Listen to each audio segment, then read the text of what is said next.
Sabirabadlı Şahlar. Söylesin İslam salam, ey güzel ağdam salam. Cennetim Qarabağım, mənim elim ocağım. Qaziləri, gidləri, 7000 şəhidləri. Unutmadığı bir can, unutmarıq heç zaman. Hamsına var hörmətim, unudulmaz sərvətim. Var Qaradağlı kəndi, sözü sənəti sevəndi. Ağdamındı ürəkli, kəndimiz Alıbəyli. Buradakı hər kəndidə var ayaq qərvəndidə. Şirin gözəl ləhcəmiz, hər biri dərya dəniz. Bağbanlıdır bu qarlı, abdıllı həm baharlı. Döynən ürəyimiz dilər, xoş gələcəyimiz dilər. Hələ baş qərvəndimiz, bəy babalar kəndimiz. Yüzbaşılı birinci, həm də boy Əhmədlidir. Böyük bəylidə aşqar, bizimdir boz papaqlar.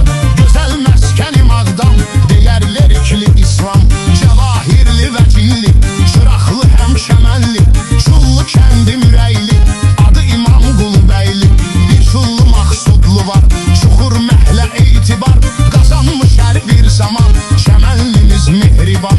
Dadaşlı elinə bağlı, Eyvazlı həm ev oğlu. Eyvaz xan bəylimiz, həm Eyvazlı əzizimiz. Əhməd ağa rəfətli, hər biri mərifətli. Əhməd ağalı qəlbimiz, Əli ağalı ürəyimiz. Həm də ki ət yeməzli, gözəl əli mədətli. Göytəpə gül baharlı, güllücə və gülablı. Var Hacı Məmmədlimiz, Hacı Turalı kəndimiz.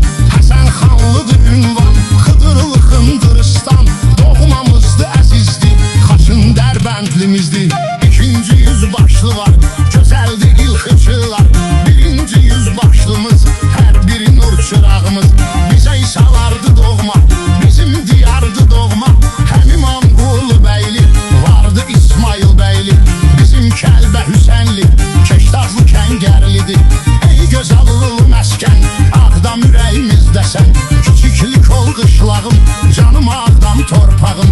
Kosalar dildə əzbər, küdürlü həm də küdlər. Qara pirimli Qasımlı, qurtlar qullar qiyaslı. O qəhrəman bəylidir, qızıldı Kəngərlidir. Mahrızlı Maqsudlu var, Məmməd Bağırlı aşqar. Mirəşelli Mərzili, mollalar da əzizdir. Nəmirli Novruzludur, Muğanlı bir arzudur. Gözəldi Orta Qərvənd, Orta Qışlaq Papravənd. Paşa bəyli Pirzadlı, Rızalar həm Poladlı. Salahlı Kəngərli ər, bir də Salah Səmədlər. Sarıcalıdır Sarıcalı, həm Çəmənli Sarıcalı. Sarı Hacılı Sarı Çoban, sayın bütöv yan bayan. Həm Seyidli Saybalı, var Ağdamın sambalı. Sopulu